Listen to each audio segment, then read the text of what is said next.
வணக்கம். தமிழகத்தின் பிரதான செய்தி அறிக்கையோடு இணைந்து கொள்ள நான் மக்களினை கமலநாதன். முதலில் தலைப்புச் செய்திகள். லெபனான் நாட்டில் உள்ள 28 கிராமங்களைச் சேர்ந்த மக்களை வெளியேறும்படி இஸ்ரேல் படை கோரியுள்ளது. ஜனாதிபதிக்கு நாமல் ராஜபக்ச சவால். பறிக்கப்படும் சம்பந்தனின் கொழும்பு இல்லம். கொழும்பு துறைமுக அகழ்வு பணி 5 மனித எச்சங்கள் மீட்பு. பாதுகாப்பு பிரதானிகளை சந்தித்தார் புதிய பாதுகாப்பு செயலாளர். நாடளாவிய ரீதியில் இன்று அனைத்து மதுபான சாலைகளுக்கும் போட்டு. சிலிண்டர் சின்னத்தில் களமிறங்கும் ரணில் ஆதரவு கட்சிகள். இன்றைய நாளுக்கான வானிலை அறிவிப்பு. அரசியல் ஓய்வை அறிவித்தார் மஹிந்த யாப்பா. அனுரவுடன் கைகோர்க்க சஜித் தரப்பில் இணக்கம். குழந்தைகள் தொடர்பில் பெற்றோருக்கு முக்கிய அறிவிப்பு. இனி வருவன விரிவான செய்திகள். ஜனாதிபதியின் மன்னிப்பெண்கள் தனது வாக்குரிமைக்கான சாத்திய கோரிகளை தற்போது ஆராய்ந்து வருவதாக நடிகரும் அரசியல்வாதியுமான ரஞ்சன் ராமநாயக்க தெரிவித்துள்ளார். ஊடகங்களுக்கு இது தொடர்பில் கருத்து தெரிவித்துள்ள முன்னாள் நாடாளுமன்ற உறுப்பினர், ஜனாதிபதியின் மன்னிப்பு தொடர்பான தேவையான ஆவணங்களை சமர்ப்பிக்குமாறு தேர்தல் ஆணைக்குழு தமக்கு ஆலோசனை வழங்கியுள்ளதாக கூறியுள்ளார்.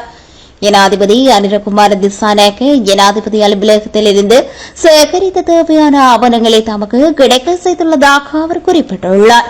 வெளிநாட்டு சுற்றுலா பயணங்கள், சுகாதார காப்புறுதி போன்ற பல நடவடிக்கைகளுக்கு இடையூறாக இருப்பதால் ஜனாதிபதியின் பொது மன்னிப்பின்கள் வழங்கப்பட்டுள்ள சிவில் உரிமைகளை ஆராய்ந்து வருவதாக தெரிவித்துள்ளார். முன்னதாக 2021 ஜனவரியில் நீதிமன்றத்தை அவமதித்ததாக ரஞ்சன் ராமநாயக்கவுக்கு இலங்கை நீதிமன்றத்தால் 4 ஆண்டுகள் கடுங்காவல் சிறை தண்டனை விதிக்கப்பட்டுள்ளது. எனினும் ரணில் விக்ரமசிங்கே ஜனாதிபதியாக தெரிவு செய்யப்பட்ட பின்னர் ரஞ்சனுக்கு அரசியல் நிபந்தனைகளின் அடிப்படையில் மன்னிப்பு வழங்கப்பட்டுள்ளது.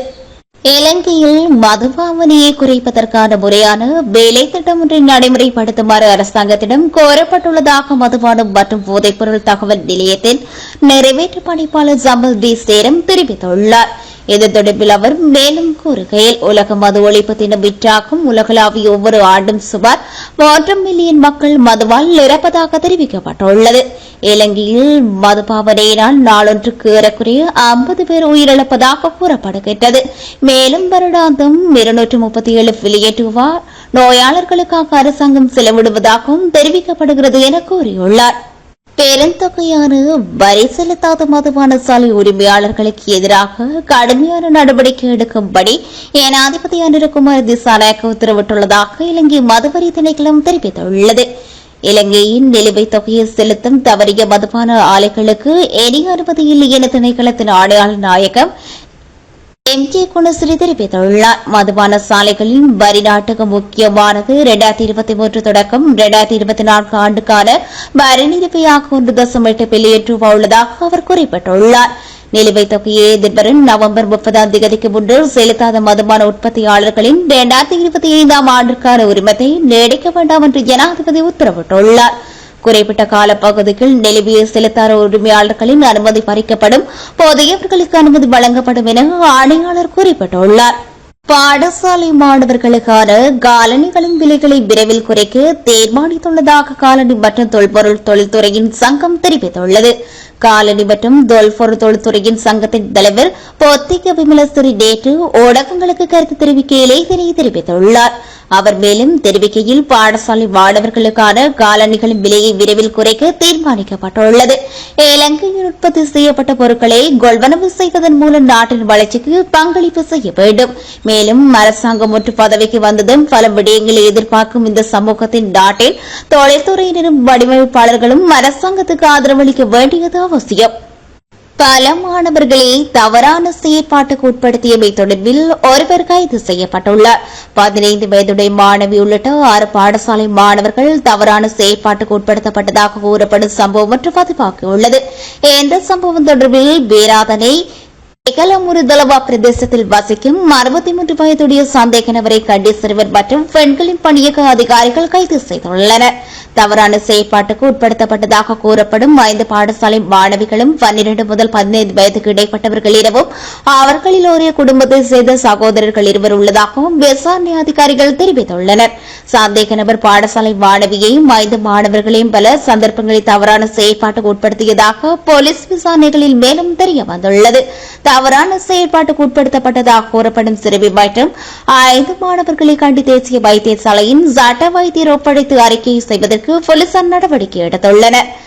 சட்ட வைத்தியரின் பரிந்துரைக்கப்பட்ட சந்தேக நபர் நேற்று கண்டி மேலதிக நீதிவான் வாசனா நவரத்ன முன்னிலையில் முன்னிலைப்படுத்தப்பட்ட பின்னர் எதிர்வரும் 11ஆம் தேதி வரை விளக்கமறியலில் வைக்கப்பட்டுள்ளார்.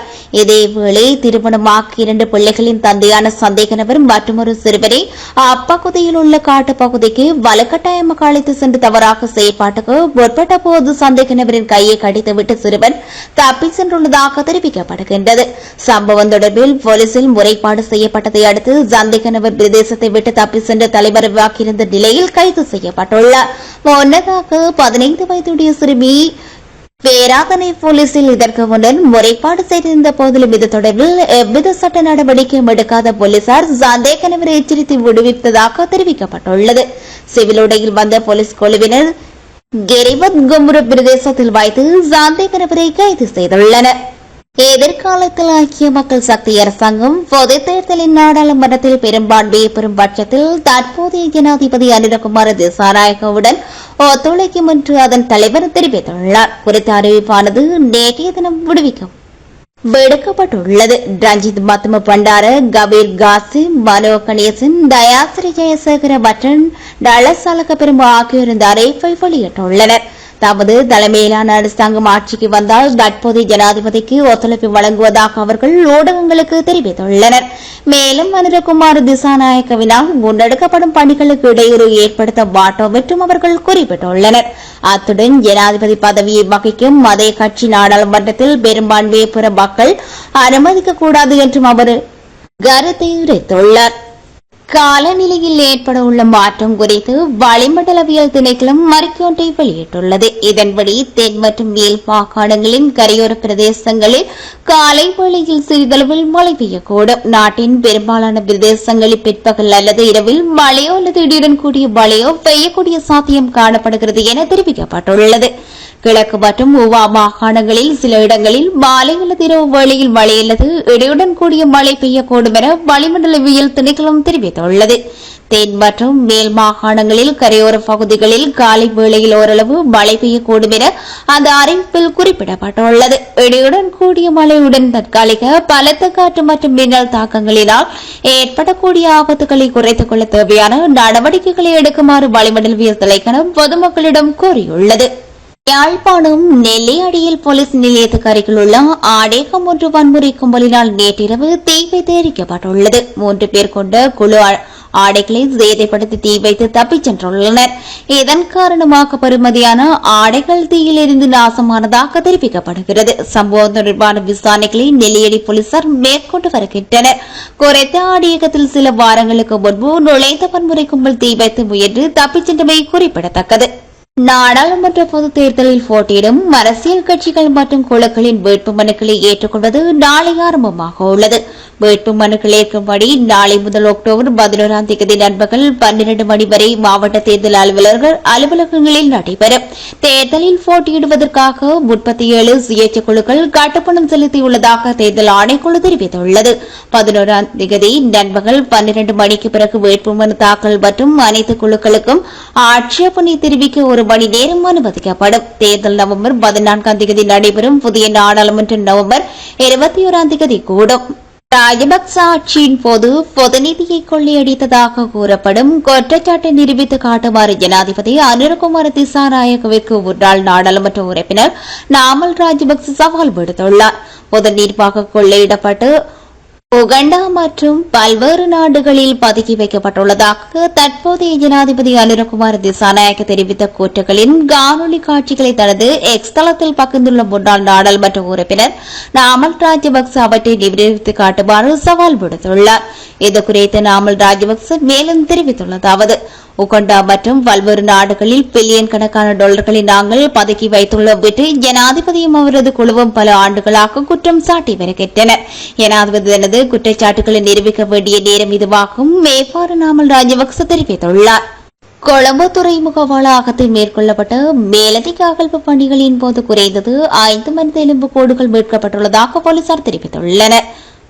போர்ட் சிட்டி அதிவேக நெடுஞ்சாலை திட்டத்தின் ஒரு பகுதியாக கொழும்பு கோட்டையில் உள்ள பழைய செயலகம் கட்டிடத்துக்கு அருகில் நிலத்தடியில் 6 அடி தோண்டும் ஒரு தனியார் நிறுவனத்தின் கட்டுமான பணியின் போது ஜூலை 13 மனித எச்சங்கள் ஆரம்பத்தில் கண்டுபிடிக்கப்பட்டன. கொழும்பு துறைமுகத்தில் கண்டெடுக்கப்பட்ட எலும்புக்கூடுகள் மீதான விசாரணை கொழும்பு பிரதான நீதவான் தலைமையில் 2024 செப்டம்பர் 5ஆம் தேதி அகழ்வு நடவடிக்கையுடன் ஆரம்பிக்கப்பட்டது.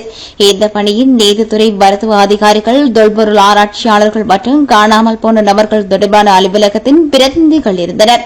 முதற்கட்ட அகழ்வாராய்ச்சியின் பின்னர் 2ஆம் கட்டம் செப்டம்பர் 26, 27, 28 ஆகிய திகதிகளில் மேற்கொள்ளப்பட்டதாக போலீசார் தெரிவித்திருந்தனர். மீட்கப்பட்ட மனித எலும்புக்கூடுகள் மேலதிக விசாரணைகளுக்காக கொழும்பு குற்றத்தடுப்பு பிரிவின் ஆய்வகத்தின் போலீஸ் பாதுகாப்பில் வைக்கப்பட்டிருந்தது. சிரேஷ்ட பேராசிரியர் ராஜ் சோமதேவா அகழ்வாராய்ச்சியை மேற்பார்வையிட்டிருந்தமையும் குறிப்பிடத்தக்கது.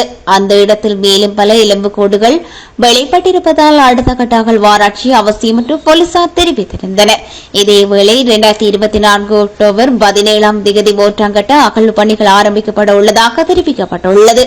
இனி வருவது இந்திய செய்திகள். டெல்லியின் ஜெயத்பூர் பகுதியில் காலண்டி கஞ்ச் காவல் நிலையத்துக்கு உட்பட்ட பகுதியில் நிபா என்ற பெயரில் மருத்துவமனையொன்று செயற்பட்டு வருகின்றது. இந்நிலையில் 2 பேர் நோயாளிகள் என கூறிக்கொண்டிருந்த மருத்துவமனைக்கு சிகிச்சை பெறுவதற்காக சென்றுள்ளனர்.